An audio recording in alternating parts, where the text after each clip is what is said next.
जी, कल रात को पुलिस को एक इन्फॉर्मेशन मिली रिलायबल सोर्सेज से, जिसके बाद एक टीम कॉन्स्टिट्यूट की गई, जिसमें एसएचओ धर्मकुंड टीम को लेकर स्पॉट पे पहुंचे।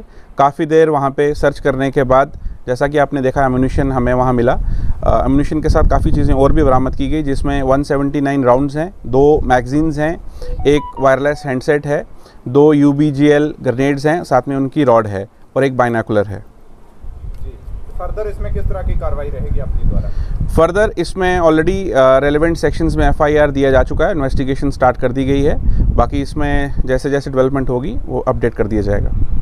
तो पब्लिक को क्या कुछ पैगाम संकेत देंगे आज पब्लिक को? पब्लिक के लिए यही संकेत है कि कोई पैनिक की ज़रूरत नहीं है। अगर कोई भी ऐसी चीज़ पता लगती है, आप हमें इन्फॉर्मेशन दे सकते हैं पीसीआर के थ्रू, या अदरवाइज़ भी आके थाने में रिपोर्ट कर सकते हैं। इस पर जो कार्रवाई बनेगी वो की जाएगी।